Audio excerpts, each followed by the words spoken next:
I've had many leading experts on this show, including Matthew Walker, and they've all said the same thing about sleep. They've said it's the biggest positive investment you can make in your own performance. You can have the best strategy in the world, but if you're consistently tired, poor decision-making will follow and eventually cause other things to fail in your life. So if you're looking to optimize your recovery, you should start looking at what you're sleeping on. Our sponsor, Helix, makes high-quality mattresses tailored to your body. It doesn't matter if you run hot, sleep on your side, or need something firm. Helix has a mattress for you. And I asked them recently to send one to a member of my team, and Juan received it. And we travel a lot, so when he's home, quality sleep really matters. And he told me he's getting the best sleep of his life.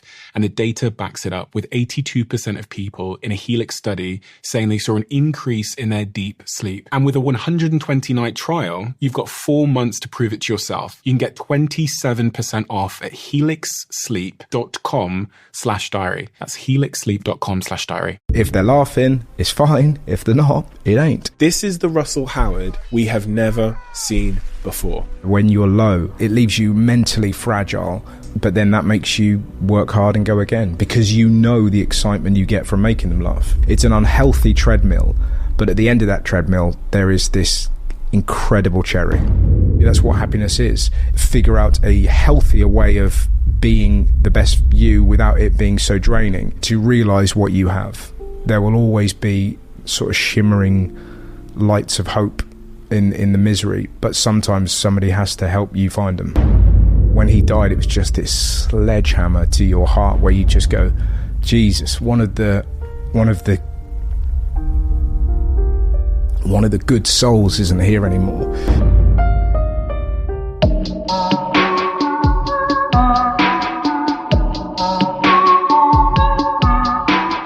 Russell Howard. I've watched Russell Howard on TV for years and years and years. And of all the podcasts I've done, Russell and this conversation was the most stark difference between the person I've seen on TV and the person I had a conversation with today. I think your mind is going to be blown. He's got a new Netflix show coming out called Lubricant. And the reason it's called Lubricant is because he believes comedy and laughter is the lubricant that allows us to deal with the pain of life. And we talk about the pain of his life. We talk about everything. And in this conversation, there's more tears. Recently, I did an episode on this podcast with Jimmy Carr. And the resounding feedback we got was we've never seen that Jimmy Carr before. I have a suspicion, in fact, I know, that people are going to say the same about this conversation. This is the Russell Howard we have never seen before. And it's an incredibly inspiring, valuable, vulnerable Russell Howard. It's the side, as a Russell Howard fan, that I wish I'd seen more of. I have a feeling you're going to be really surprised. So without further ado, I'm Stephen Bartlett, and this is The Diary of a CEO. I hope nobody's listening, but if you are, then please keep this to yourself.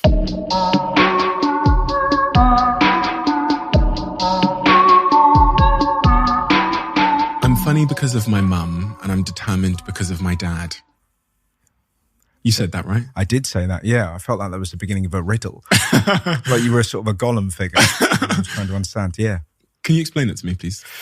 My mum is a warm, twinkly-eyed little lady who is inadvertently funny all the time, has no idea of her power, is just naturally bright and joyful. If you ever feel that you're kind of getting used to hotels and the humdrum life of, oh, here we are in another place, take my mum with you, separate rooms, and watch her reaction when she goes into a hotel room, because it reminds you of how you used to be. Oh, really? Jesus Christ, they've got kettles, they've got tea bags, look, they've got a trouser press, look. Like, she's so excited and happy by the world. And my dad is a very quiet, unbelievably determined man who, you know, when we were kids, he'd have us mixing cement. We'd be sort of like, you know, building kind of walls with him, plastering as a kid. I remember watching my dad plaster, and he was trying to keep this kind of wall up, and he screamed to himself, "Come on, David." And sort of even at 11, I was going, that's a bit much. So I have these kind of two very different dominant personalities that kind of raised me, who I love dearly both, but they are very, very different, you know. Like my dad challenged me to a press-up competition recently at a family barbecue, and he beat me. He did 68. He did, yeah. And he's 65 years old. And I remember this story. This sums my dad up. I had a school report when I was 11, and the teacher said, what Russell needs to know is that he can't do everything. And I kind of go home, and, you know, in that moment you give the report and your dad looks and he goes, well, what does this mean? You go, well, the teacher says I can't do everything. He goes, why did you say that? I just think that I can. I think I can do anything if I put my mind to it. And my dad goes, you've got to go down that school now and tell her that. So I have to walk back to the school. You're joking. Yeah. And I kind of go in and go, my dad says I can do anything and you're not allowed to say that I can't, which is a pretty, you know, incredible thing to do. But, you know, it made school tough. So, yeah, very different. What about brothers and sisters? I have a brother, Daniel, who's an amazing human being, very funny. And I have a sister who's an actress, who's also incredible. They're very different as well. I'm very close to my brother, not so much to my sister. We just played football together as kids. And oddly, Kerry is in the same world as me now and is kind of a BAFTA-nominated actress. She was in Him and Her, BBC Three, and super talented and, yeah, a great human being. They're a lovely bunch, but very strange, my family. It's like being in a Pogue song when you go to kind of Christmas parties around our way. Do you know what I mean? Do you have? Yeah. It's sort of, you know, those, like, I remember weirdly the funeral of my nan and granddad. It was separate. It sounded like it was packed. But that feeling sometimes when you go to a funeral and you're so proud to have the same blood as the people in the room. I kind of feel that whenever I'm back with my family in the West Country, there's such a lunacy and energy to them that I adore and feel so kind of delighted to be part of, you know. That's kind of, yeah.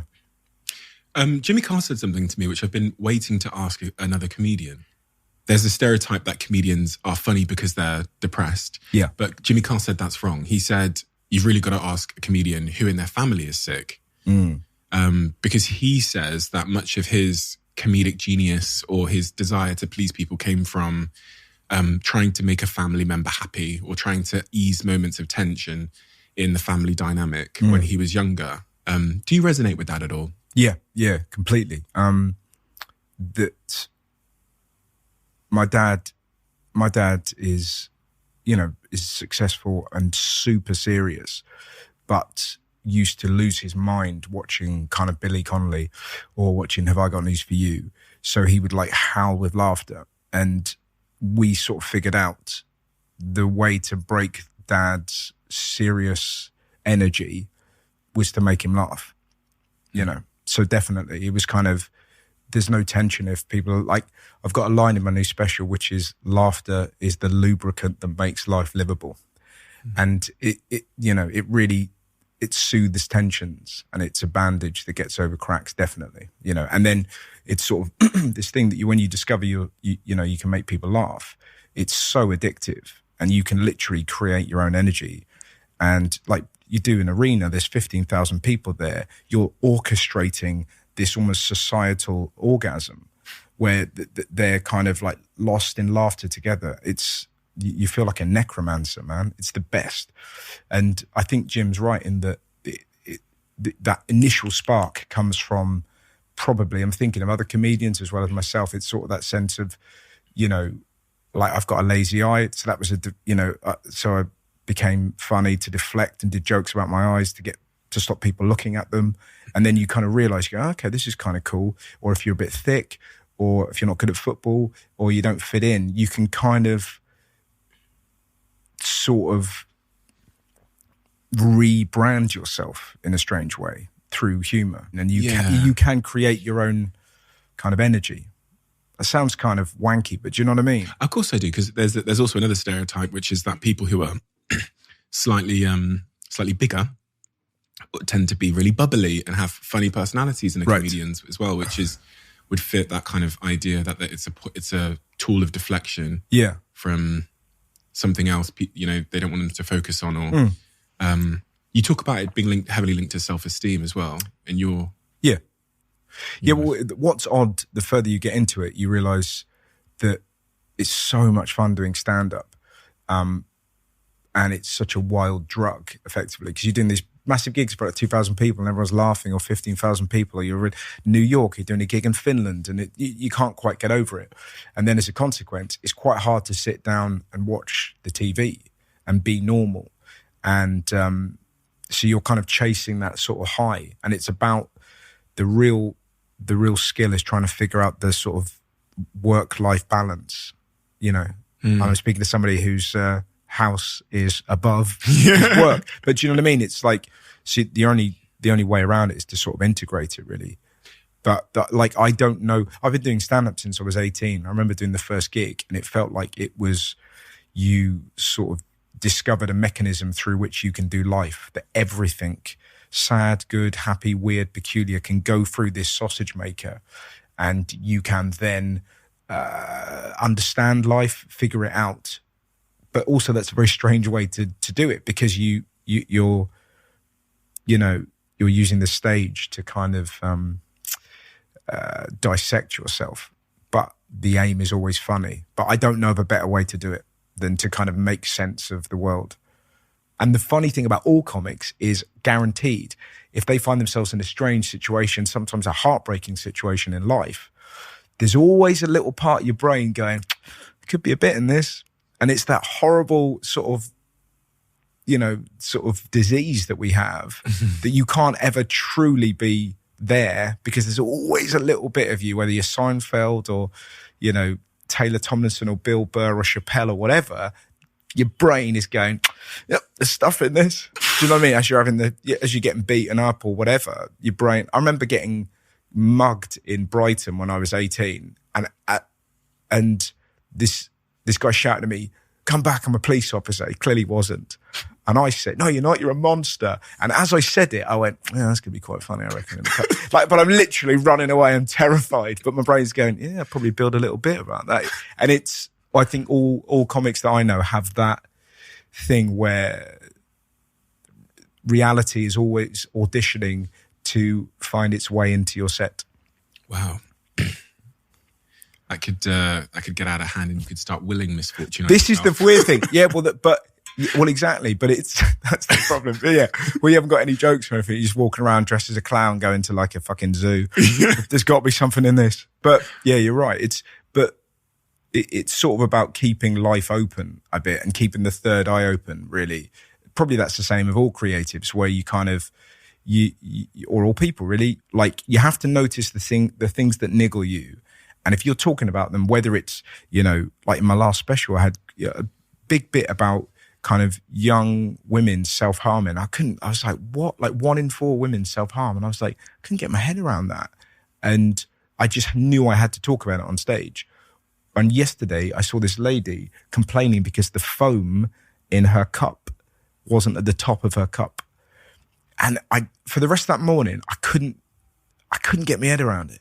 Just how do you get the confidence to complain about your foam not being there? And I know somehow that's going to end up in a show somewhere.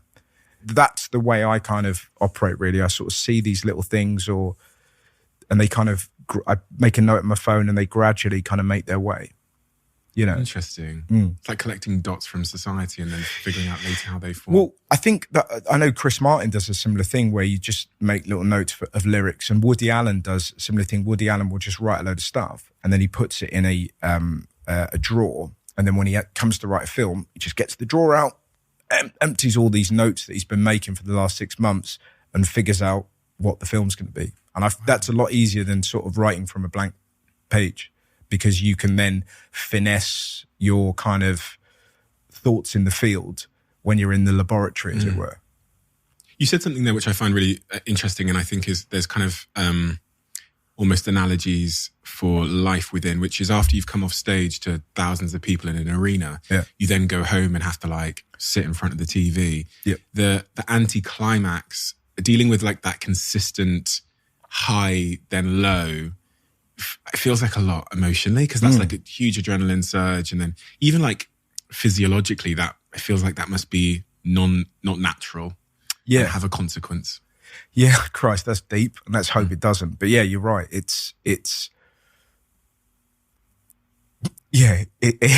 Every comedian, when they're in the middle of a tour, needs a really, really good box set.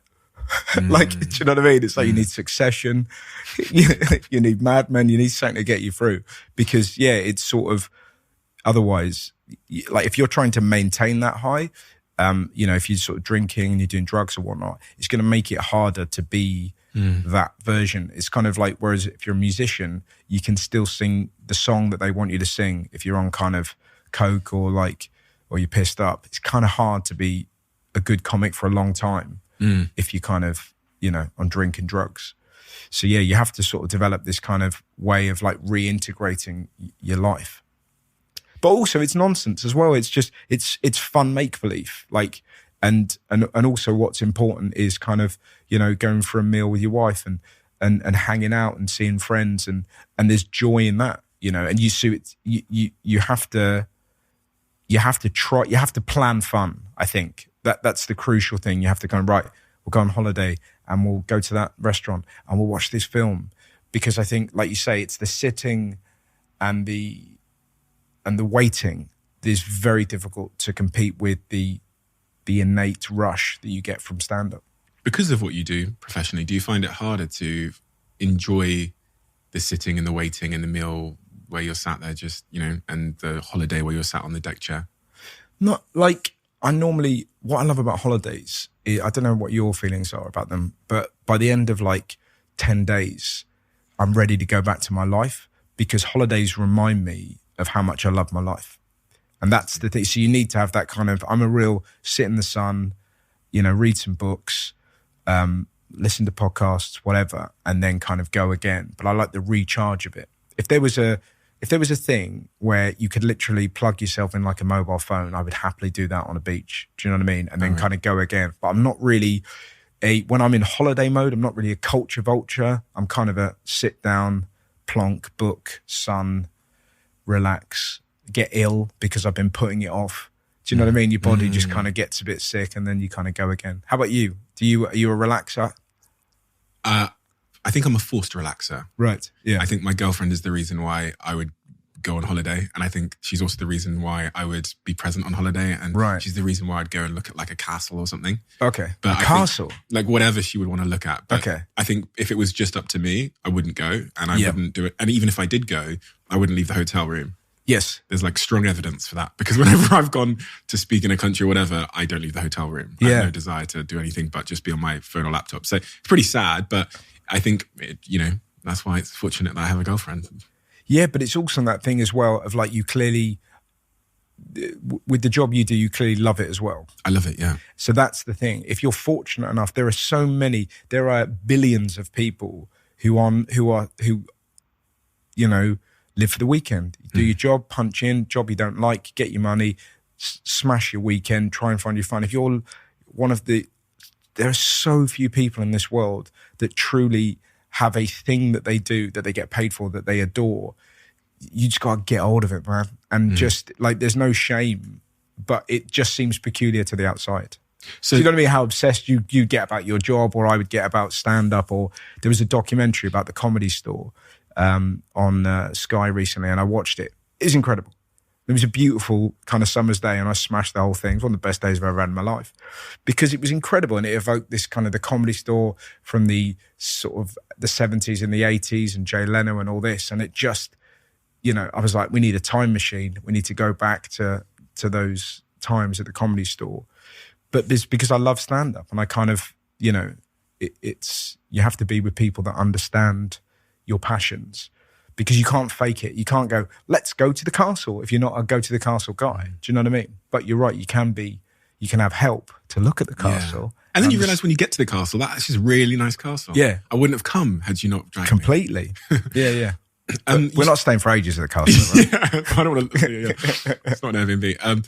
But you start writing, so on that point of finding your passion and pursuing it, you started writing jokes at 14? Yeah. Wow, you've done your research. Yeah. Yeah, wow. I had an old computer, and I watched a Lee Evans video with my mate Craig, and it blew my mind, because when I was a kid, stand-up really wasn't on TV. that you'd have like a Billy Connolly tape. You'd have like Have I Got News for You as a big show, or Bottom, or Shooting Stars. It was that kind of era. But stand-up wasn't really a thing. And he was the first sort of person that I'd seen who kind of was just funny, wasn't an alpha. And I was like, wow, it was mind-blowing. I think I could be, that's sort of a bit like how I'm funny. Like, you know what I mean? And me and Craig just wore that tape out. We just watched it over and over and over.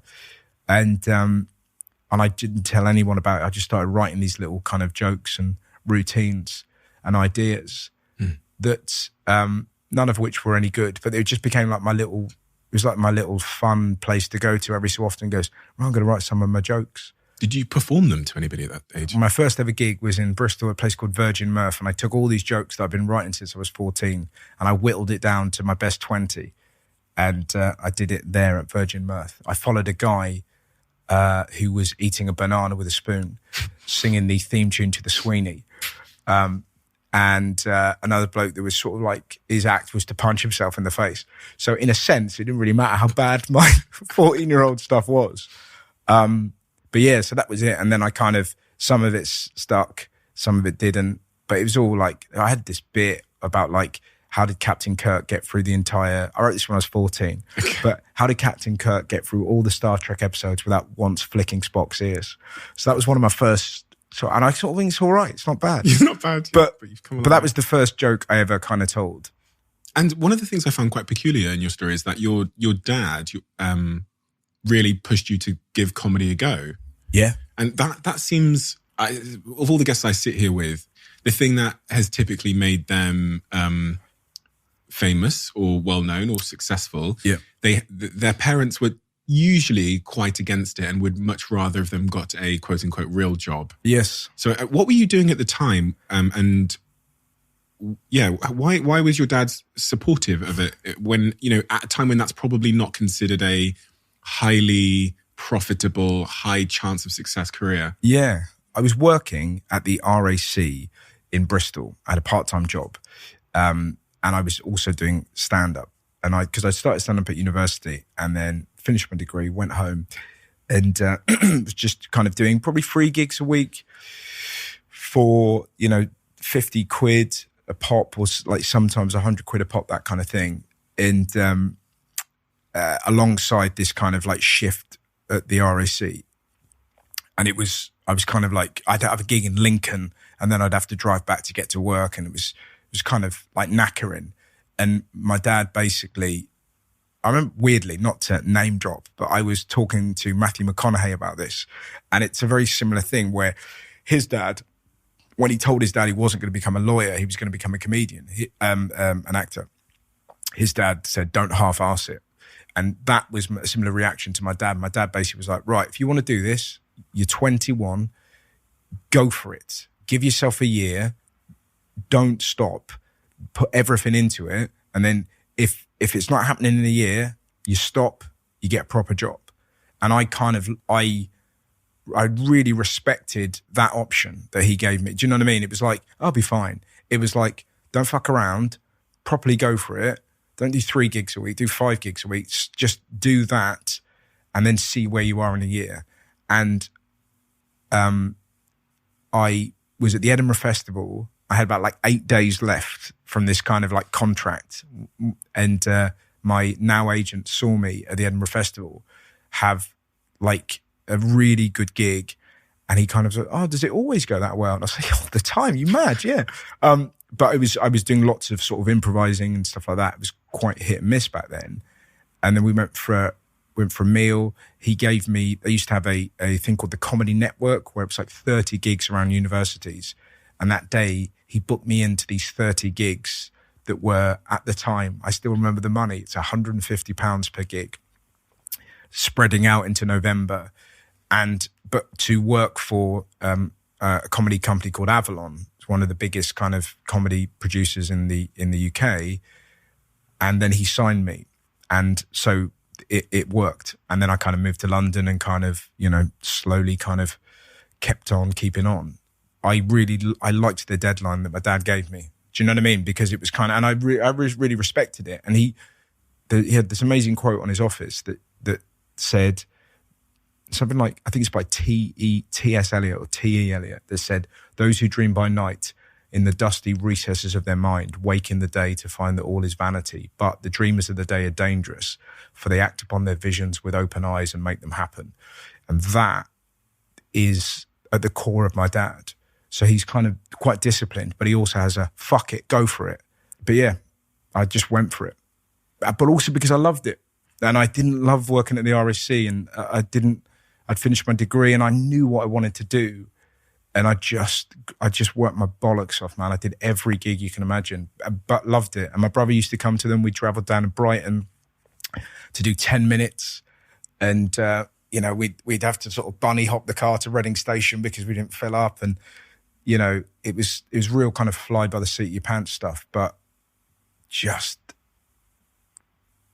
the best. It was the best. It was like, it's the best night out. You go to Plymouth and it's a 6-hour round journey, but you do 20 minutes and it goes great. And then the promoter says, "Oh, we'll get you back." And you're like, brilliant. I go back to Plymouth, and it sort of all worked out. Something so interesting when I speak to successful comedians, because it's one of the like purest forms of like insanely, I say insanely, but like if you were trying to reach a lucrative outcome, one of the like insane paths, one of the most insane pure followings of one's passion, because it seems to be the case that you follow this passion, which doesn't promise to ever pay you that well, or promises no chance of success, and you follow it for years, being paid 50 quid, 100 quid. Yeah. And then, I mean, I speak to the ones that were successful, right? Mm. But when you look back on that period of your life, and if I was to say, well, like, what are the key things? You've identified hard work as one of them. Yep. But what are like the key things that made you get here when so many won't get here? Hard work, luck, natural talent, perspiration. But mostly, and I would say luck is a big thing. Luck and hard work are the big ones, and taking your opportunity and having little kind of moments, and always listening to the crowd as well, because it's sort of that thing where, certainly as a live comedian, you can't bullshit people. Like you get a tangible answer every time. The laughter is yes, the silence is no. You just can't fuck with that. Like there is a truth to the gig. If they're laughing, it's fine. If they're not, it ain't. And that's the big thing, really. It's just kind of, all great comedians listen to the audience because they're all that matters.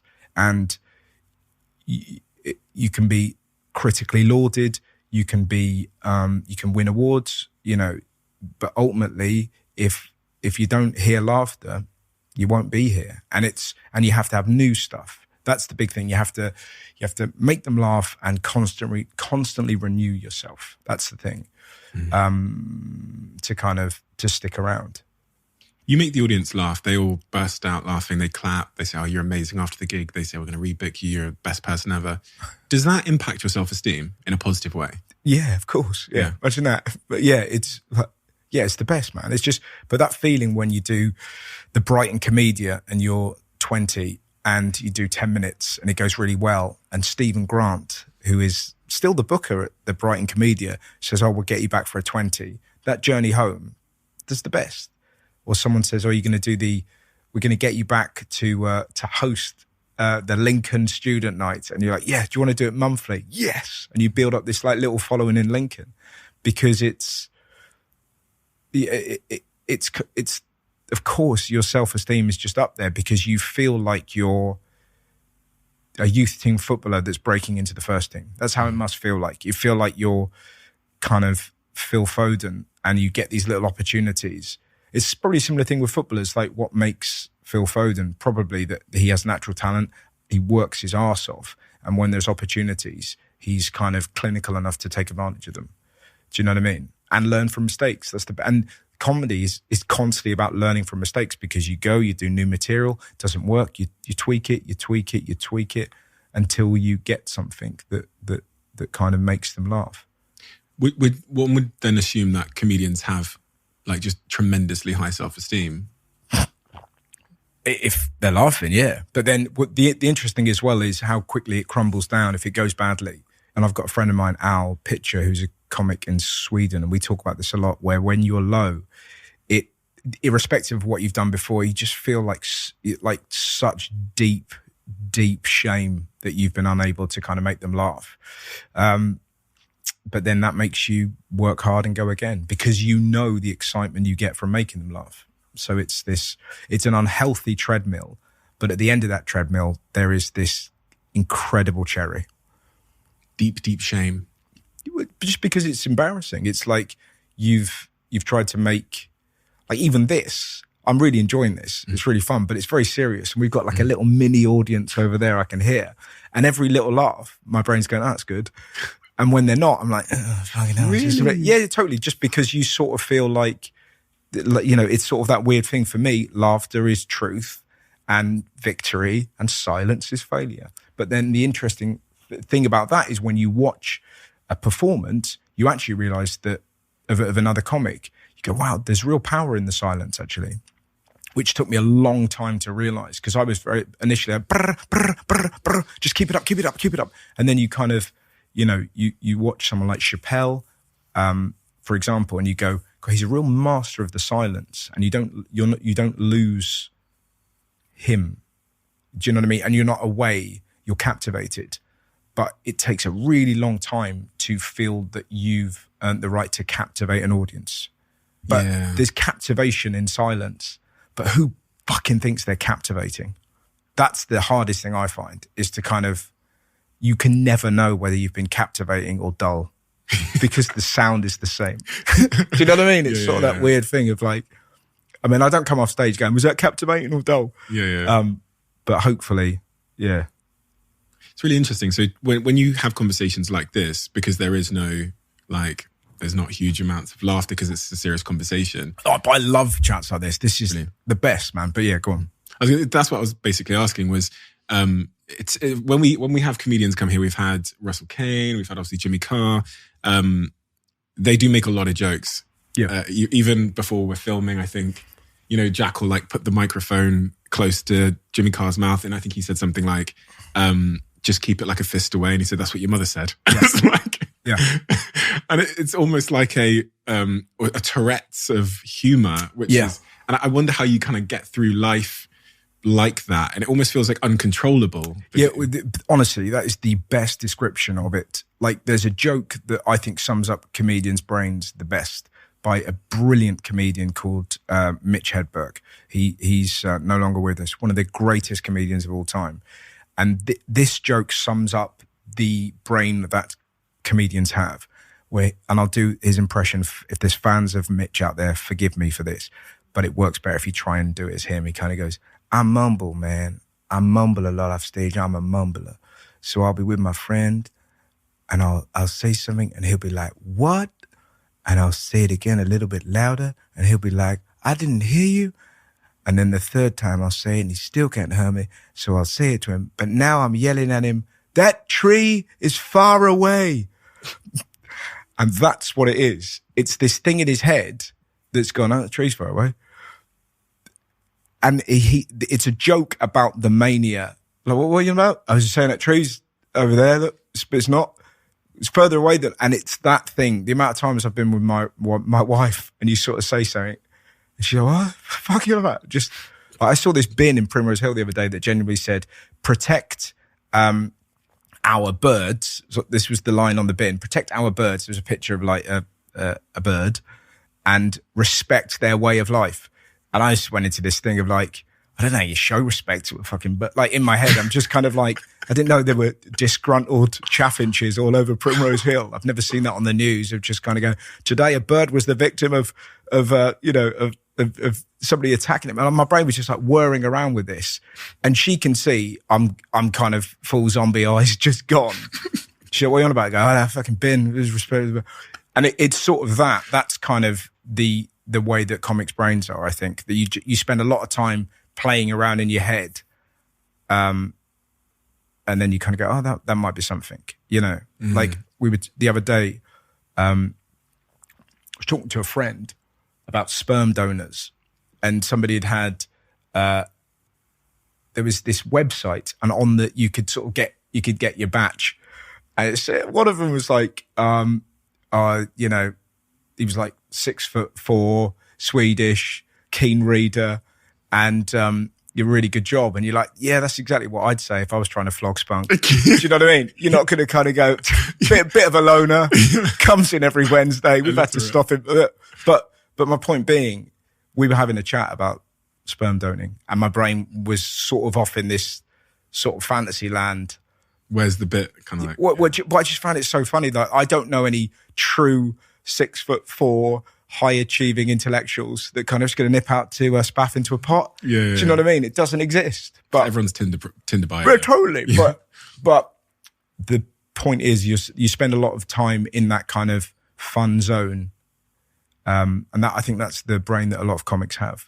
Speaking of that brain spiraling, when, after you've done a gig, or can you remember a time where you like go on Google, you go on the Daily Mail or something, you Twitter, and you look at articles of what people are saying of you, and it has a really profound, like, negative impact on what you think about yourself, and you start to question yourself? I don't do it. Like, I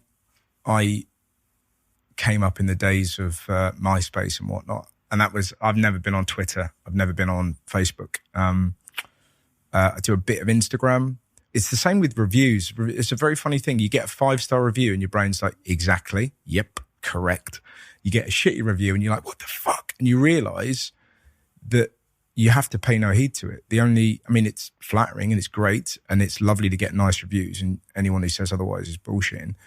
But it's with social media, you can't, it's too much to kind of seek validation from people, particularly in the world that we live in at the minute, where you're having to check to see if you've been correct. You're not going to be right for everybody. And some people will not like a joke, or some people suit, you just have to try and stay where you are. So I've definitely had times like that when I was younger, and it just crushes you.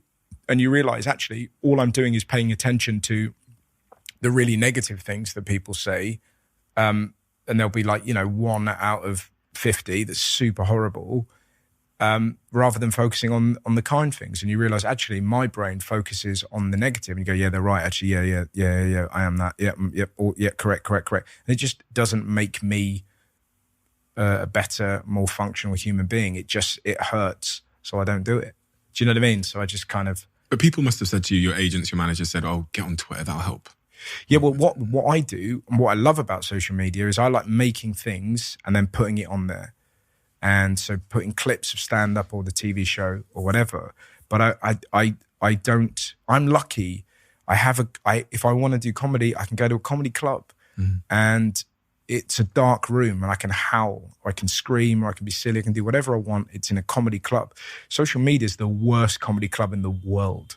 Because people aren't there to laugh. Do you know what I mean? Everyone there is there to laugh. And there's this sort of lovely bonding experience. We're here for a reason. Whereas social media, most people in the world are just up for a hoot. But some people are looking to be angry, or they're looking to be enraged. So it just seems naive to put humor into such a volatile club. Can you imagine if it was a club called Twitter, right? Hey, do you want to come play Twitter? Can you imagine how hard that comedy club would be? Do you know what I mean? And so I don't bother with it, but I like making things that are finished and then putting them out.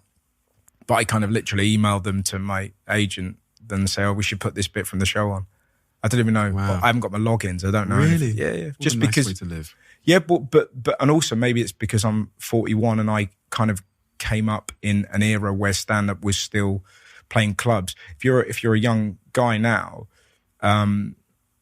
it must be completely different. And there's loads of kind of great comics that have kind of come up through social media, or through podcasts. And I love that, because there's, particularly podcasts, I think, with like young comics, there's a real air of punk about it, where you kind of go in, I'm not going to wait for TV to give me anything.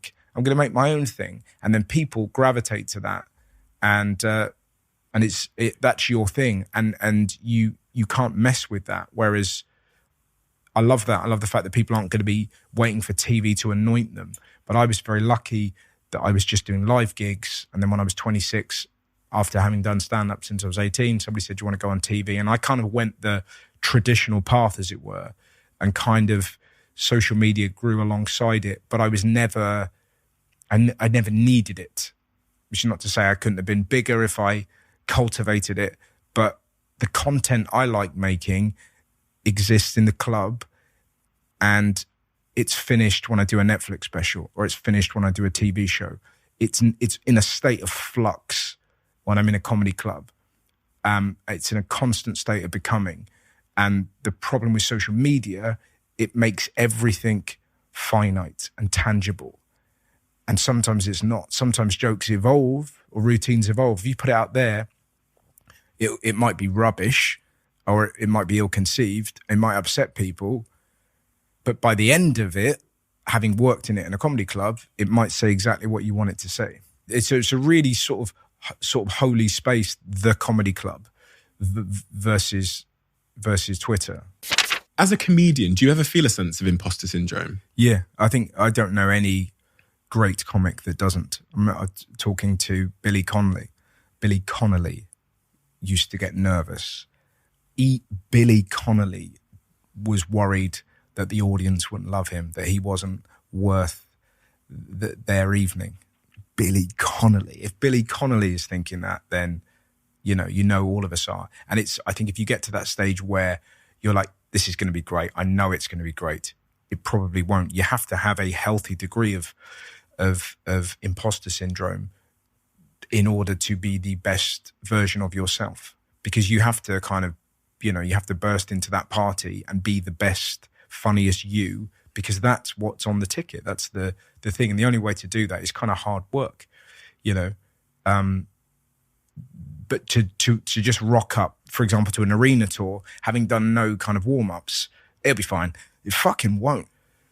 Arrogance destroys stand-up. You kind of have to go to small clubs before you start doing a tour to kind of know you're okay, to get rid of that. And without imposter syndrome, you don't grow as an artist. Do you know what I mean? But it can be tough to deal with psychologically, right? Because it sounds like it must be similar to living with a sense of like self-scrutiny, which can be quite unhealthy. I don't know. Mm. Yeah. Yeah. Well, I guess the key thing is I think you have to leave on your own terms. Do you know what I mean? As in, stop. There's a while where this won't be healthy forever, because it is a strange way to live. With that, do you feel that? You feel like it won't be? Yeah. Just forever? Because you just kind of go. There would just come a time where you're not as sharp as you once were, and you're like, fine, I'll just go work in local radio. But that's not a dig at anyone in local radio. You do important stuff. Keep those weather checks coming. But doing kind of arenas for a long time is, I've been doing them since like 2012 now, and that is a crazy level of pressure, because you sort of I do them in like a month-long block in the UK, and it's kind of right, okay, yeah, and then you get through it, and then you're like, okay, go again, and that isn't necessarily the healthiest way to be forever.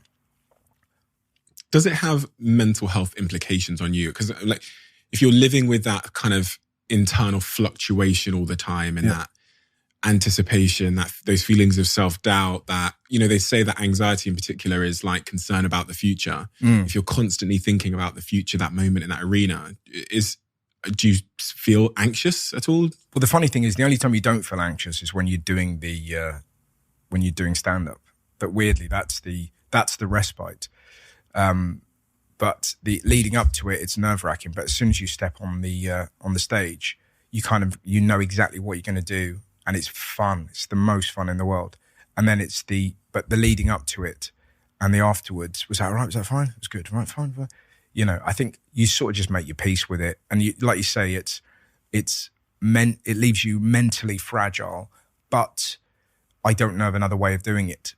Have you suffered with anxiety though? Oh yeah, massively. I like it sort of, but I think it's sort of that thing, like, right, I have these gigs, if I don't do this work, I'm going to look like a fool.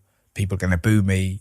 There's going to be anger, blah, blah, blah, blah. So that fear drives you to write and perform and get a show that's good enough, right?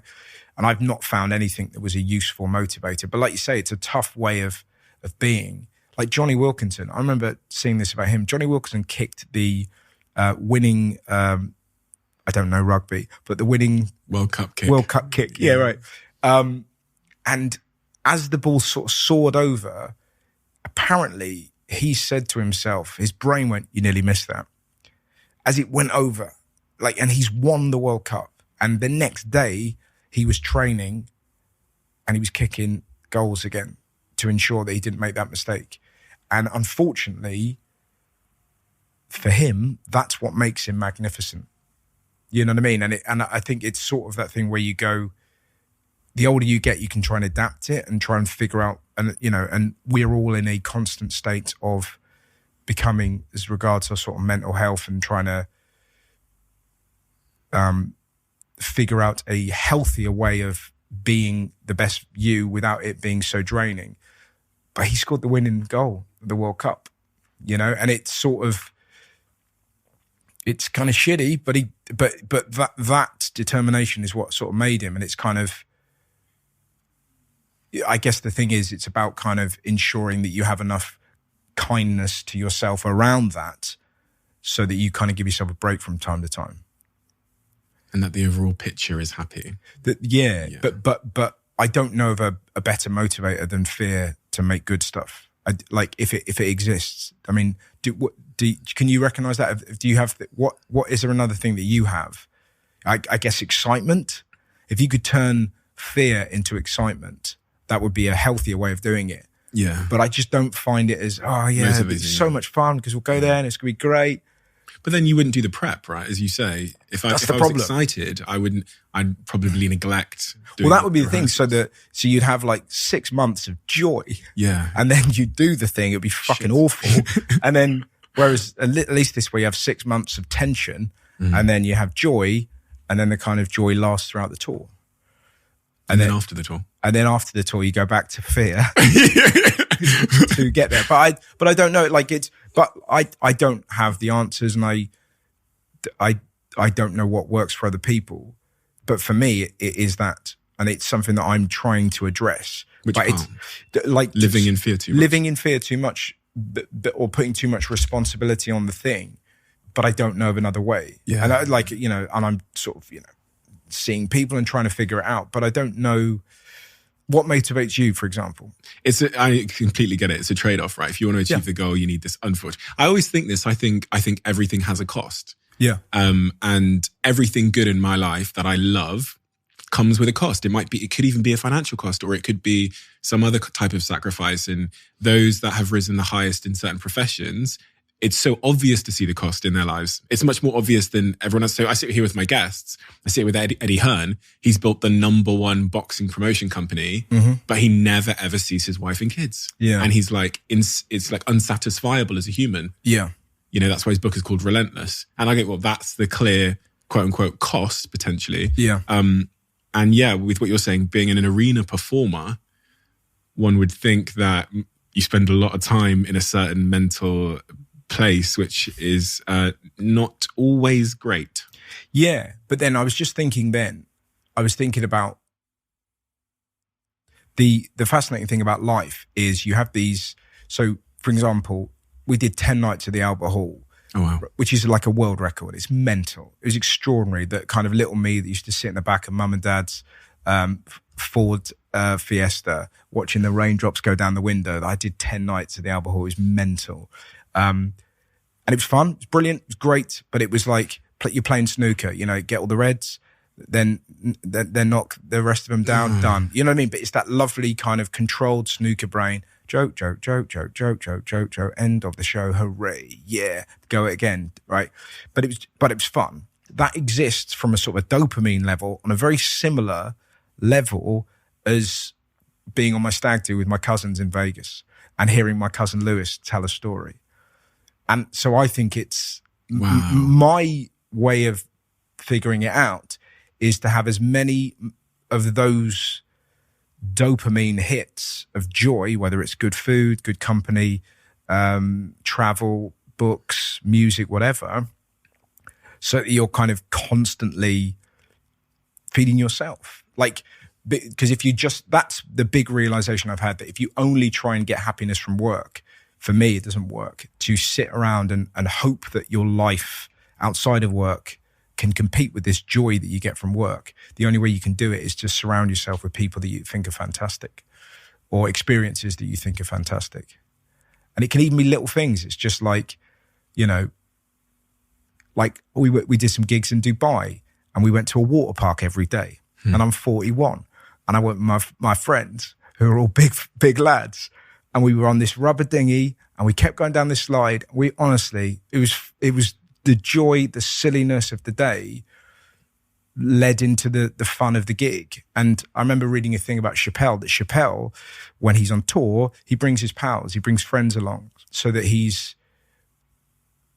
sort of living, the joy of life is connected with the joy of work. He's never sort of sat backstage with his notepad kind of waiting for an hour and a half to go on. And if that's something I'm trying to do, I'm trying to kind of involve people more in kind of work, and be less kind of, you need to stay away, I need to concentrate, you know? To blend the two. And you kind of... Totally. Yeah, and you talk about this in the same way with you, a couple of moments ago, you talked about living for the week and then kind of like compartmentalizing that and then having your life on the weekend, and how that doesn't feel like the best way to live either, because you have 5 days of misery and then 2 days of like pissed, you know, trying to find the...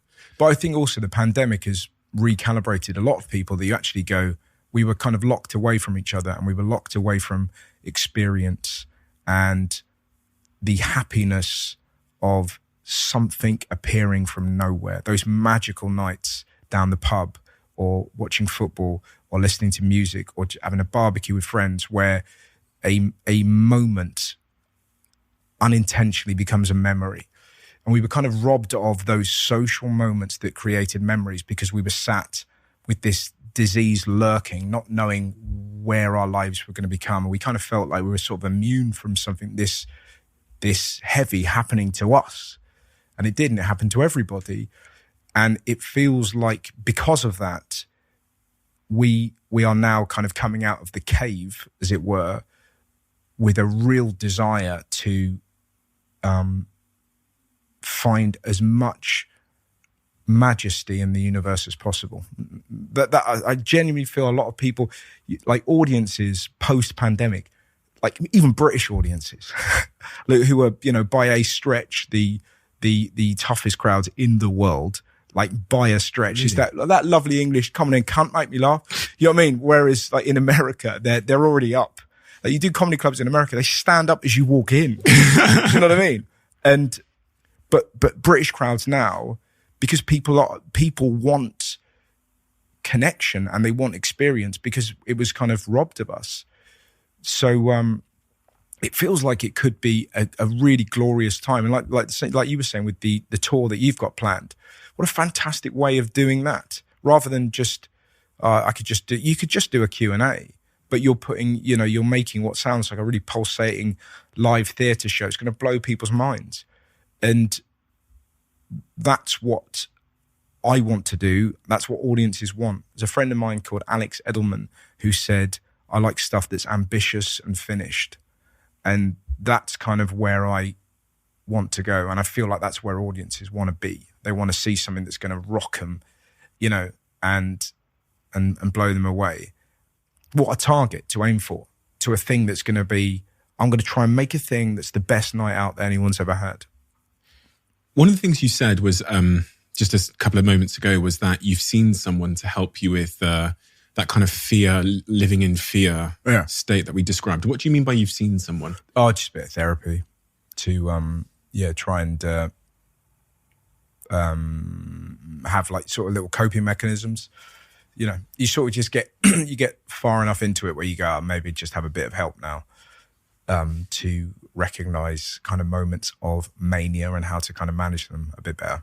So nothing super exciting. It's not a shaman or, it's not any kind of ayahuasca or mushrooms. It's just a bloke in an office. So what was your intention when you went to bloke in the office? Just to kind of make it a bit easier. so that you weren't loading it too much, so you can still work efficiently without it becoming debilitating. Because I think that's the thing probably a lot of people suffer from, that by using fear as a motivator, sometimes you're probably losing 20% of your potential through kind of panic. So yeah, it was sort of, God, I sound like a fucking robot when I said that, but do you know what I mean? It was sort of that thing of like just trying to figure out, okay, is there another way of doing this? Was there? Yeah, but even recognizing when you're just a bit full on, and just kind of go, all right, just calm down. But I'm a real sucker for like little quotes, man. Or I'm interviewing Will Smith on Thursday, which is mad, for 10 minutes. I've got a 10-minute interview with Will Smith. I'm so jealous. They emailed me and said, because we have the same publisher, like, Will Smith's coming to town. Yeah. I was like, can I get on the podcast? He's like, he's got no time. Yeah. I'd have loved 10 minutes. Well, but this is it. Well, I'll sneak you along, man. Let's do it. Let's see if we can double up. Well, but I was listening to the beginning of his book, and there's a brilliant story about his dad made him and his brother build a wall.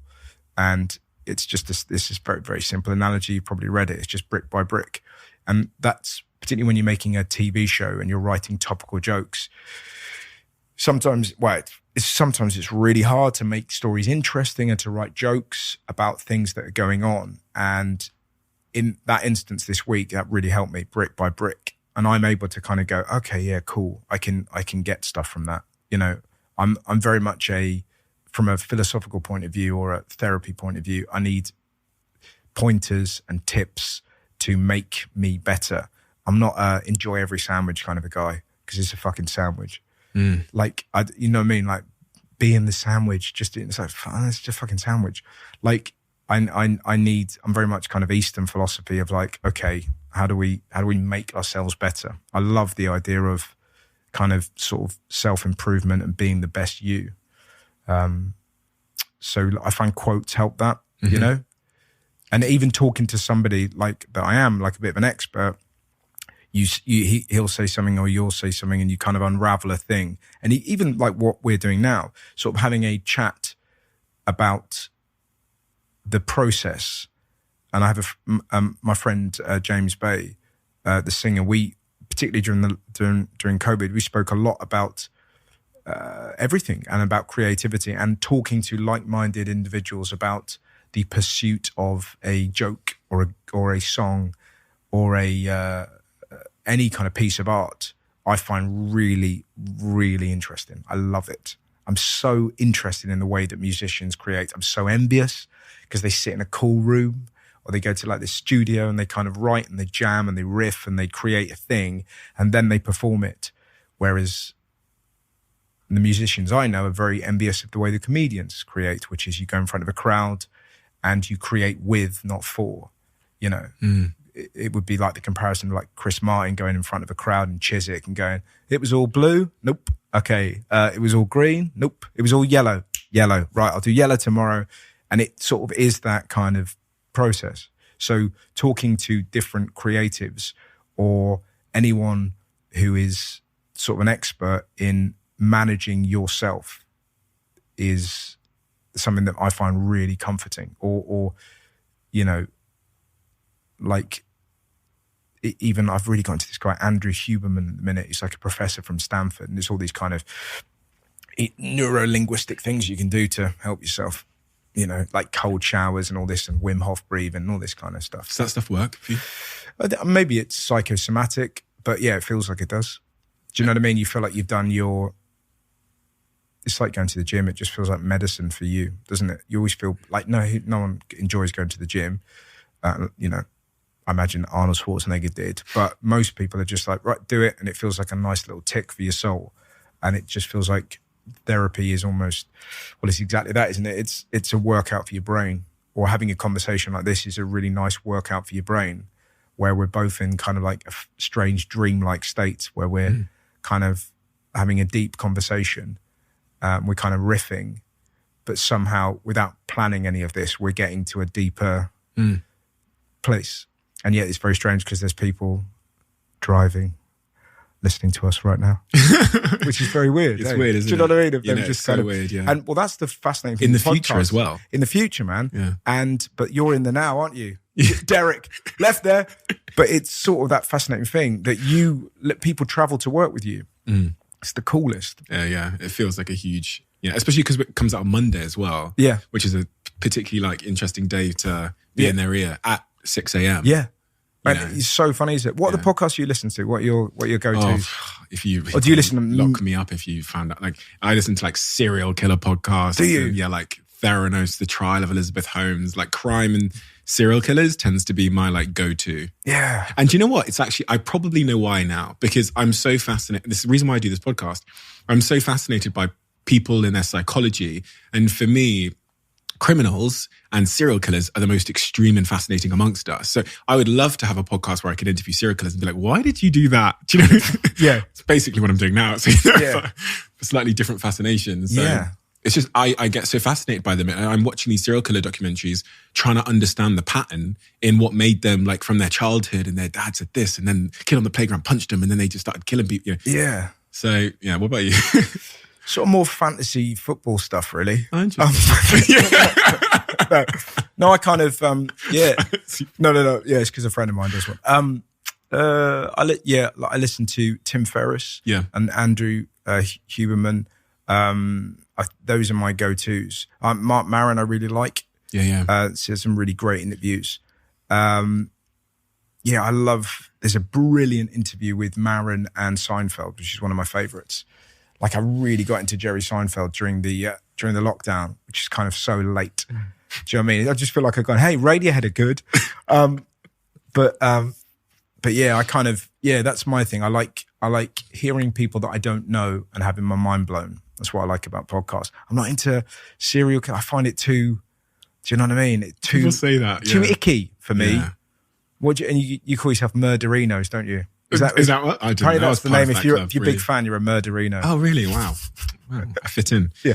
One of the things you were touching on there about these kind of practical hacks and quotes and stuff that allow you to kind of get to a better place reminded me of something that I read about you regarding your pre-performance routine and superstitions. Yeah. Before you're going up on stage and there's, 15,000 people out there and they're all got their arms folded and demanding you to make them laugh. What are you doing backstage to get yourself in this state you need to perform at your optimal?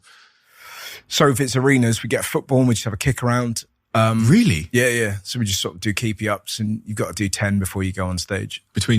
Okay. So me, Kumar and Pete, and then Steve, and we got to do 10 keepy ups before we go on stage. You can't really do that if you're doing a small club. There's a brilliant comedy club called Top Secret in London.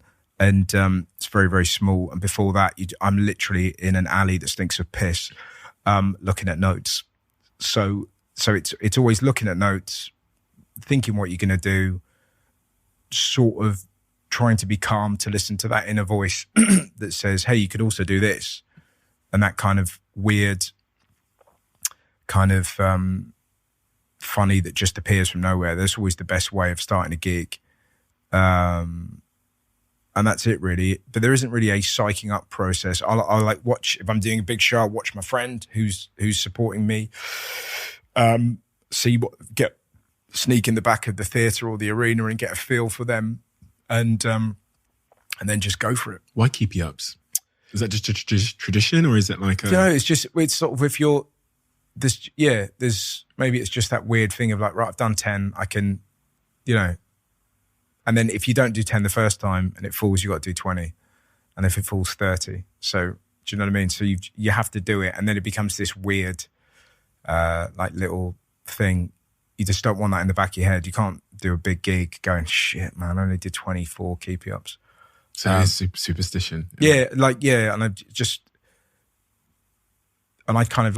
I spend a lot of time with my tour manager, Kumar, the mighty Kumar Kamalagaran. And just chatting about stuff and just being kind of loose and sort of, just sort of getting in the zone of being silly and just talking about any old bollocks to try and sort of get things going. Or, it's like if my brother comes on tour with me, that's always fun because it's kind of, there'll just be a bit of a bit of nothing kind of happening. And like, yeah, so I like sort of just hanging out and chatting, talking bollocks and sort of loosening yourself up, really. That's kind of what I do beforehand. This is a very, I don't know why this question came into my head, but it tends to be the kind of things I ask on this podcast. What was the lowest moment of your life? What was the lowest moment of my life? I think when my granddad died, that was like, it was awful. And I was incredibly lucky because how old was I? I think I was 36 when granddad died. And I'd never had anyone in my family. My cousin Shane had died when I was 18. And, but I'd never been to a funeral. So it was Shane and granddad. So there'd been this huge gap where nobody died. And, this sort of beautiful family that I belonged to, they were all kind of there. And my granddad was sort of like unbelievably special kind of man. He was 4'9" and just funny and warm and just like a quintessential granddad. But like he got me into football. So I used to watch football with granddad and watch Match of the Day, and he'd make me and Daniel toast, that thick white bread, and he'd kind of like make us some granddad toast. And he's just a brilliant, brilliant soul that just was such a big part of my life that they used to come and see us quite a lot. And whenever he was there, I don't know, you were just bathed in his love. Like him and my nan just adored me and I adored them. And they used to have a poster of me on their wall. And Nan used to keep all the reviews I'd get, so she'd put them up. And it was just that lovely thing. There was some lovely reviews and some shitty ones too. And it was just like, Nan, don't take that. What are you talking about? But they used to watch me on TV, and I come from a family where it's inconceivable that I could be on TV from the family that I come from. It's like going to the moon. But because Nan and Granddad used to go, we'd watch you on a TV. Mind, we'd watch it with the volume down. You'd swear. So they would watch me when I was doing Good News or I was on Mock the Week with the volume down. It's our wrestler on the box and just sort of see me kind of like that. But they were so, through every part of my life, I felt utter love from my nan and my granddad, and they were around forever. And it's that thing where, I don't know, for whatever reason, he was like this sage. And there's a beautiful photo of my cousin Shane who died when he was 18, and he was on a scrambler motorbike. And our granddad, when we were about 8, used to look at that and just go, there you go, that is the bravest bloody boy you've ever seen in your life. And it was like sort of a really interesting story, because he had cancer and he died of cancer, and he went on this sort of scrambler and he did this race, and he completed it even though he was really not well at all. And our granddad told that with such pride, and it was this beautiful story. And that's what, and you knew granddad told similar stories, obviously not as beautiful as that, about all of us. And when he died, it was just this sledgehammer to your heart where you just go, Jesus, one of the good souls isn't here anymore. And yet this is the fascination of life. I was in Mexico when it happened, and my mum rang me up and said, Granddad's dead. I was like, just low. And then, literally seconds later, there was a Mexican man just going, ba-da-da-da-da-da-da-da. And it was just like, fuck me, the universe is funny, man. So it was like utter sadness. And then somebody, ba-da-da-da-da-da. And it was, it was just this weird, like, moment where you're like going, fucking really? Really? So yeah, that was definitely an unbelievably low moment. And yet weirdly became his funeral. this beautiful moment where you were, like I said at the beginning, where you feel privileged to belong to the blood you belong to. You know, I've never done Who Do You Think You Are? I know who I am. You know, I know where I come from and I know my people, and I feel proud to belong to those people. And the funeral of my granddad was just this reminder of the excellence of my family and how proud and how much we all love each other. So from that deep sadness came this reflection of my granddad, and you realise that everyone in this room were there because of his brilliance. So it was this kind of weirdly bittersweet moment, you know? And my cousin my cousin Stuart wore a leather jacket and looked like fucking Lovejoy, and nobody understood. And everyone's like, "Why are you wearing a leather jacket?" "Oh, no, I didn't have a suit." And we were carrying Grandad in a coffin, and Danny was like, "Nice jacket, Stu."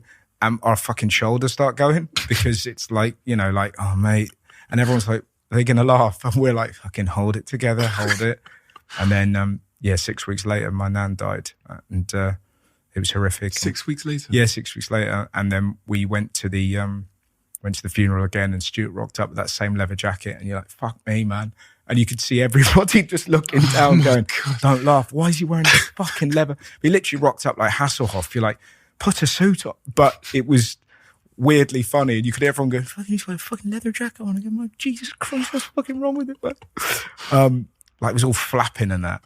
And I had to do the eulogy for my granddad as well. And that is something I put deep, deep, deep, deep time into to make it.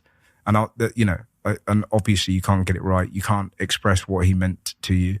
But that was a long answer to the lowest moment. But yeah. They say people can pass away from heartbreak. Yeah. For your grandmother to die 6 weeks following. Yeah. I think they would, you know, joined at the hip. Yeah. They used to just kind of,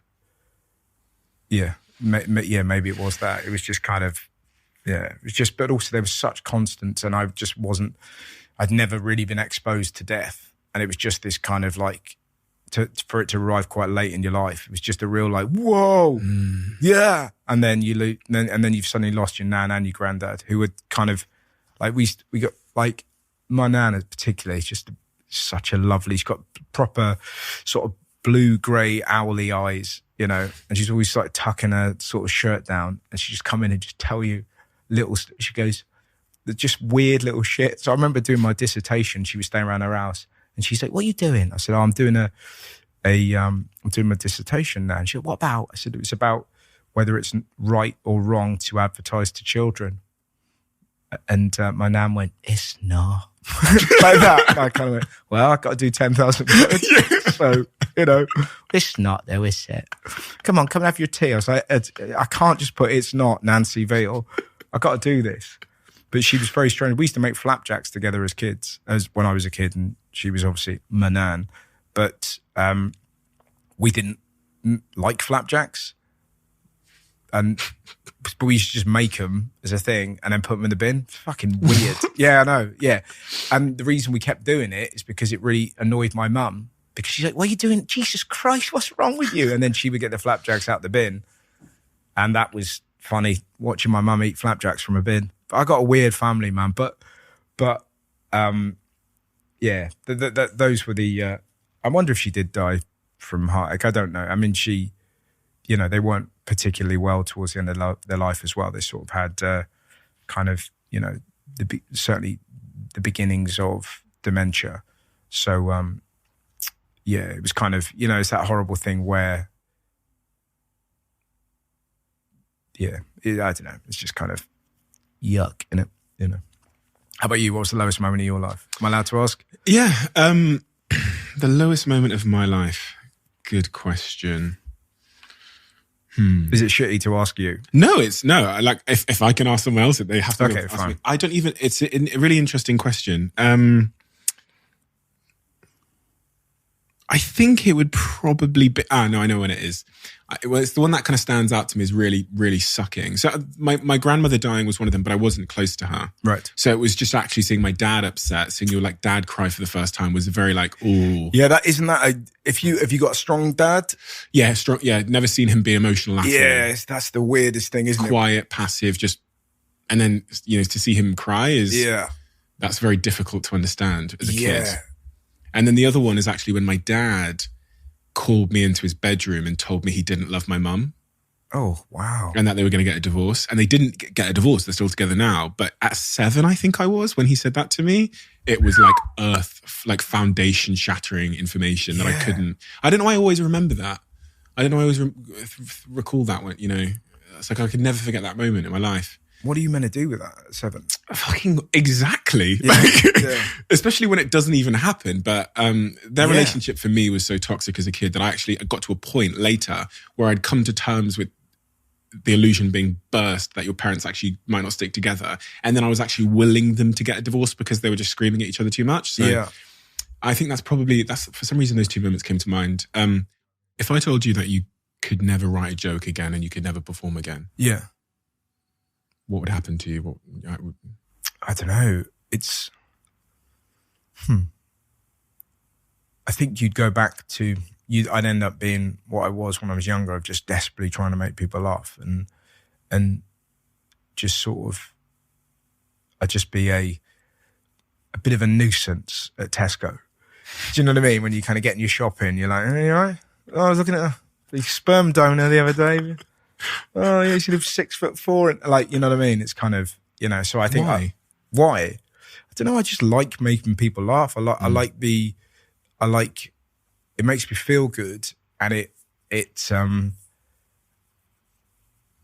just makes me feel good. I kind of, it's like I say, it feels like you're giving them a socially accepted orgasm every time they laugh. So you're literally going around making people come.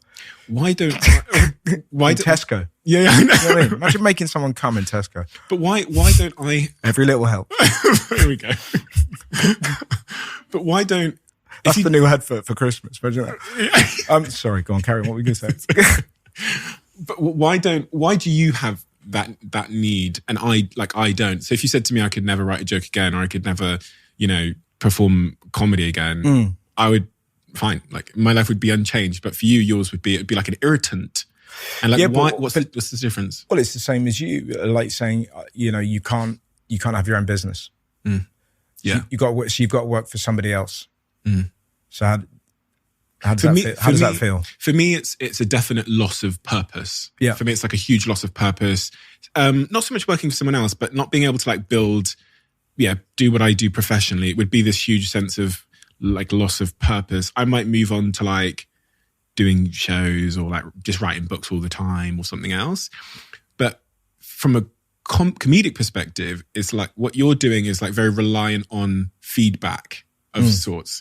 So I'm wondering where that's coming from. Is that, we kind of touched on it earlier in the conversation. It's just, it's been such a clear, consistent coping mechanism in the toughest moments of your life, evidently, that it makes me ponder how you would cope without that coping mechanism, dealing with the reality of life. Yeah, but I think that's what I sort of said. Laughter is the lubricant that makes life livable. Life is tough, and laughter provides respite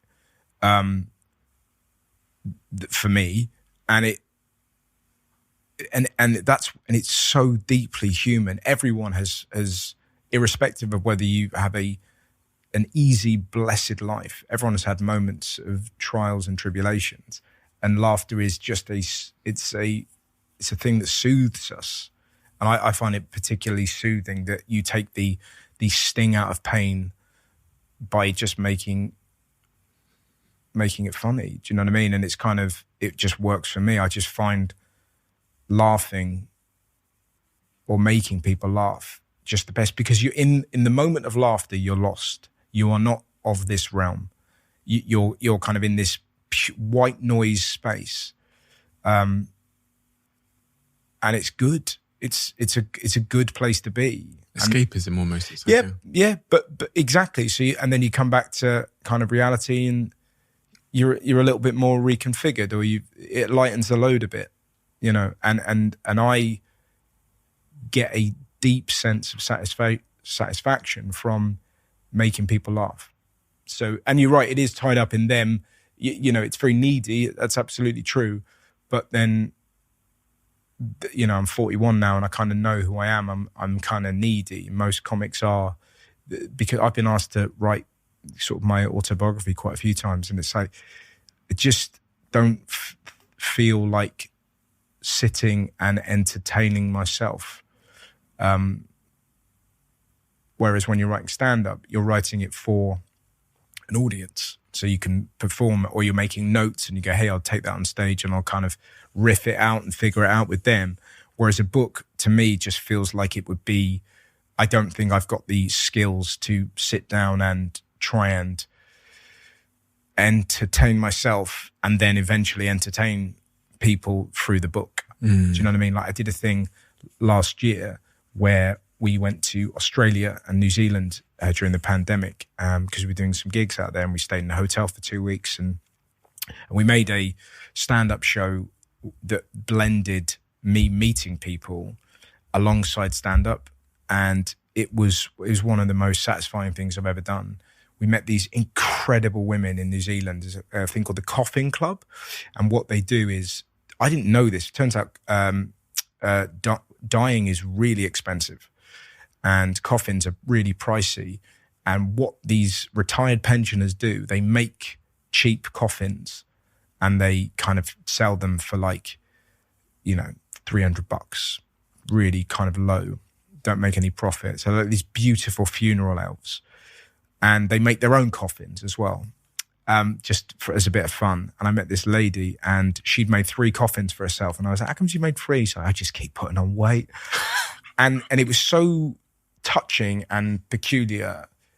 And then we went into another room, and there were little baby coffins, tiny. And it's one of those things that I hope nobody ever sees that. And I was like, how? And people often say, oh, comedy, hardest job in the world. Can you imagine making a coffin for a baby? It blew my mind. And I looked at this twinkly-eyed lady. I was like, how do you do that? How do you get yourself in a place to make something that sad? And she kind of looked at me and just went, I do it so no one else has to. And it was so beautiful. And for me, I loved being able to tell that story through stand-up with her on the show. And I don't know if I have the skills to tell that story through words on a page. Yeah, do you know what I mean? I'm sort of aware of an ability I have as a communicator to make a story like that deeply human. I could tell that in front of anybody and it gets to their heart. It's so pure. And there's so many stories out there like that, trying to find those examples of magnificence, I find endlessly interesting. But you don't find them if you sat down writing a book. You got to get out there and you've kind of got to put yourself in peculiar situations. I met a lady that goes yowie hunting. Turns out there's a yowie is a big 8-foot sort of like abominable snowman in Australia that he lives just outside Brisbane. She was absolutely wonderful, right? You know, mad as a box of frogs, but beautiful. And she was like, yeah, what we do, put some cigarettes out and some beer, and that should lure him in. Like, so and she puts this big jacket on me. She goes, yeah, and you might want to make the mating noise. And I'm like, what, how does that go? And she's like, sort of like, ooh. And I was kind of in the field going, ooh, ooh. And she's like, yeah, you're doing really well. And then I panic because I start going, what if this is real? And suddenly this 8-foot bloke comes along and fucks me like that. And I'm sort of dragged off, and you're like, and then it was so, and I was telling her this and we're laughing and it's funny that again, those stories, I love trying to find those stories. So I feel like I don't have enough stories yet to sit down and tell them all. And the great thing about stand-up, you can rotate your stories. You go, hey, do you want to hear this? Hey, do you want to hear that? You know, or things can happen from nowhere. My brother is we were having a conversation with a friend of mine recently, and from nowhere, my brother goes, what? Because this bloke was talking about his friend. He goes, yeah, he's a vet. My brother goes, yeah, to be a vet, you've got to shoot a cow in the face. And I'm like, what's he talking about? He goes, yeah, it's the only way you can be a vet if you've shot a cow in the face. I said, is it? What? So they do 6 years of school, and then right at the end they give him a Smith & Wesson and they blast him in the face. And he's like, well, don't give him that, you thick fuck. They give him a bolt gun. Not going to shoot him with a rifle. Fucking moron. Like that. So we're having this kind of conversation, and I'm like, what's he talking about? He goes, true, Kez told me. Oh, Kez told you. Yeah, he knows a vet, shot him in the face. So it's like that. Now, weirdly, a month later, I'm doing a gig in Leicester. There's a guy chatting away, and he's a vet. And I go, listen, I got to ask, do they make you shoot cows in the face? And he goes, yeah, we have to. It's one of the things. The fucker was right. So I ring my brother up in the middle of this gig. There's 2,000 people there. I ring him up, and I'm like, and put him on speaker on the phone. I go, you all right? He goes, yeah, what? And I go, I'm just in Leicester. I'm at a gig. Yeah. And I go, yeah, you know that thing you were saying about cow and vets? Yeah, it turns out you were right. And he went, yeah, I know. And he goes, listen, I've got to go and watch him Vigil. Like that, fucked off. But that was the correct story for that night, is my point. That sometimes, and it was so hilarious. In that moment, it couldn't have been more perfect. Yeah. And then all the ushers that worked there and go, that was planned, right? Yeah. That was staged. But it only came about because me and my brother were with friends of mine in Exeter. He told a man's story. I had an argument with him. We all laughed because my brother was talking shit. What's he on about? A month later, I meet a vet. He agrees with my brother, and we have a moment of magic. And it's the funny thing that's all anyone would remember from that show. And I don't have the skills to do that through sitting on my own. I would be too excited to tell people the story. So Patrice Evra, yes, who sat there before Jimmy Carr, said one day his girlfriend turned to him and was like, "Are you happy?" And at first he resisted that question because it makes people feel a little bit uncomfortable. But yeah, are you happy? Yeah, at this moment, yeah, I've really enjoyed this chat deeply, and I feel pumped up and energized. So yeah. But it's back to what I'm saying. I need the energy of others to make me happy. You referred to, when I asked that question, you referred to this moment as if happiness was more of a mood in your view versus than a long-lasting state. If we were to say that it's a state, a long-lasting sort of the baseline, would you say you're happy?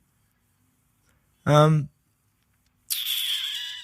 I'd say I have more moments of happiness than sadness, and then but I'm in a state of flux with that. I can be super low and super sort of depressed about fucking hell, the jokes are shit this week in the show. God, I haven't got the stuff. You know what I mean? So I can let things get on top of me, but I have more moments of happiness than sadness, I think. Have you ever experienced what they call depression, clinical depression, in your view? I don't know. I don't think so. I have moments of where you can't, you're sort of aware you need to shift it, but I'm very much get on the treadmill, lift some weights, do something kind of a guy. I'm restless, But I've never been, diagnosed or anything like that. But yeah, how about you? You happy? It's such a heavy question. Right? It's a really heavy question. I remember the first time I... Fucking Patrice Evra. Yeah, I know, right? Yeah. What an interesting, fascinating bloke he is as well. Just crikey. Remarkable guy. Am I happy? I remember the first time I was asked it and it felt really uncomfortable and I felt defensive about the question. Yeah. My PA, who was also my girlfriend at the time, many years ago, long story, we won't go into that. She asked me in the car one day, she was like, "Are you happy?" I was like, "How dare you?" I think that's my reaction. No, of course not. But that's kind of, I think my ego inside my chimp brain probably was like, how fucking dare, of course I am. I believe so, yeah. I believe so. And one of the things that has helped me a lot is I'm very obsessed with gratitude and constantly reminding myself of how unbelievably fortunate I am to be one of the free ones. And what I mean by that is financially free to do what I choose to most days. Of course I have days where it sucks and my mood's shitty and I'm irritable and I'm a bit of an asshole to be around. But I feel somewhat content despite my relentless, excruciating ambition. Yeah. Yeah, that's a very good answer. I'll take that one. Okay. Your manager said you're the hardest working comic he's ever met. Right. Yeah. Well, I just like... Is that toxic? People in our society at the moment there's this kind of stigma around people that work too hard, that it's, you know, toxic productivity or... Yeah, but it's sort of, you know, you work at something that you love. So it's kind of like, you know,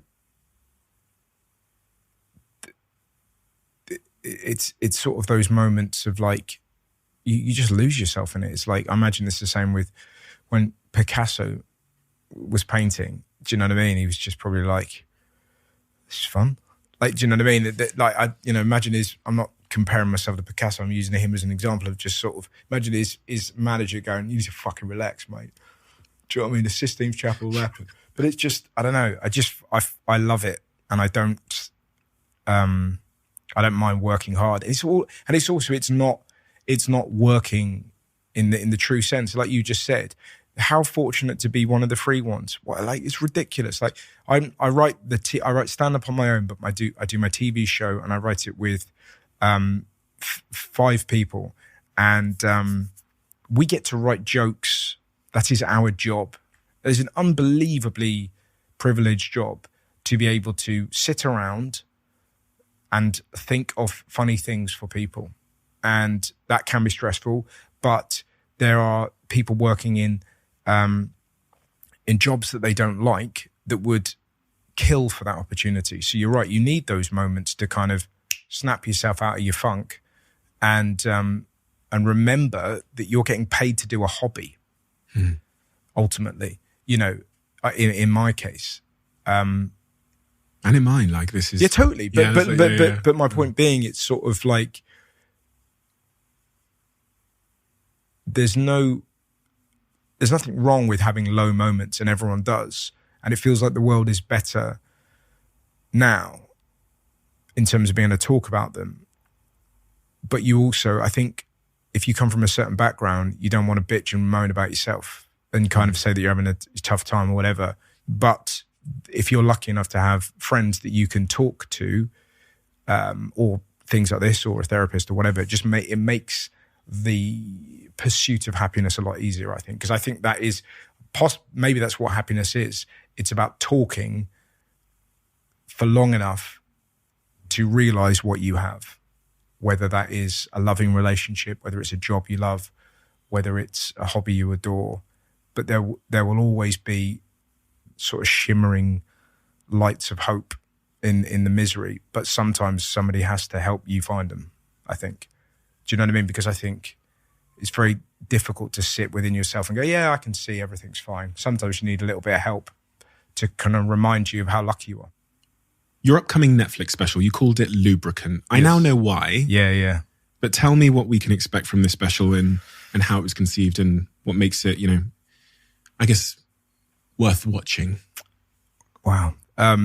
It is the best stories and jokes that I've written in the last 2 years from traveling around the world. I did a tour that was called Respite.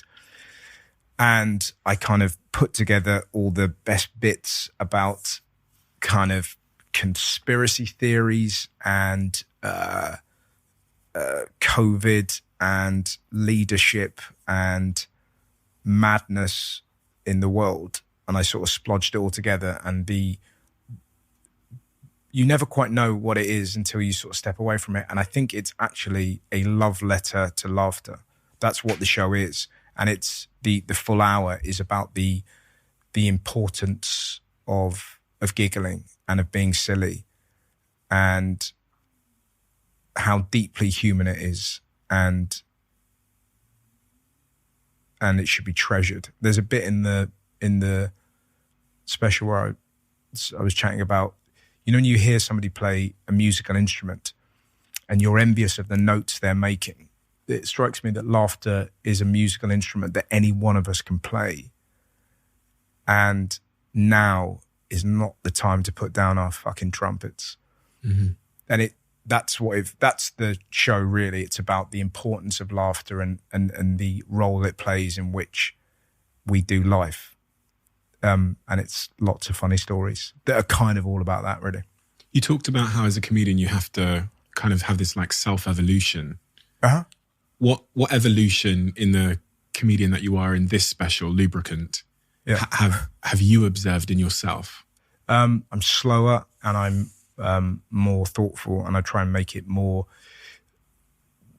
interesting for people sat at home than in the room. I think previously I've been a bit too kind of high octane, and I'm trying to kind of make it pleasurable for people at home so they can sit and enjoy it, because that's how it ultimately is consumed. I have a fascination with anger, and I have a fascination with beauty. I find anger strange, and I find beauty beguiling, and that is only getting deeper and deeper. So, for example, that story about the ladies in the coffins, that isn't in this show, but it's somewhere deep in me, and I think that will come out in another show. So it's sort of the evolution as a comedian for me is that I want the next special and the next tour that I do to be deeply human, and I want it to be this, in the best sense, a place where you can fucking nod with me and laugh with me and feel like this connection with people next to you. And I think that comes through through exploring how fucking weird and silly we all are. And I think the world's taking itself very seriously at the moment, and there's so much humor in it. I think there's so much humor on the edges, in the shades of serious stuff. Do you know what I mean? I kind of find it, that's where it feels like my evolution is. That I'm trying to I try and talk about. I quite like being able to talk about serious stuff. For example, we talk about cancel culture or woke. Like the amount of times you hear the word woke in newspapers at the minute. It's because it just sells. It sells papers, man. And it's kind of like, hey, have you seen what they've done?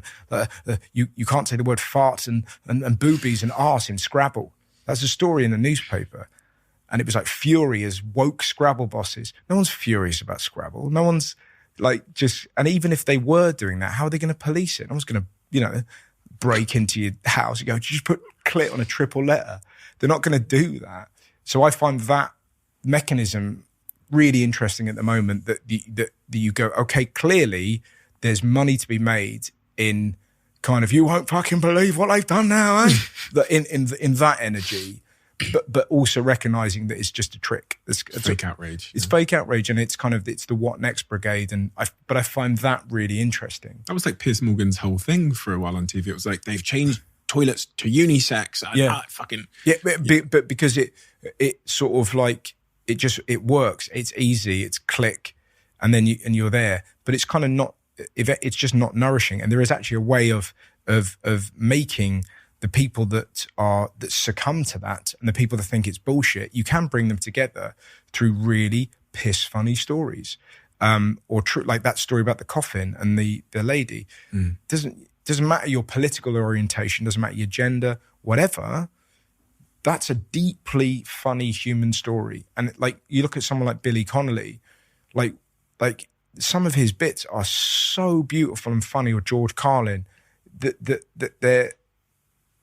they're majestic, and you're kind of lost. And I think there's a real value to humor, and it's often overlooked because it is silly, and it is kind of fart, piss, shit, fuck.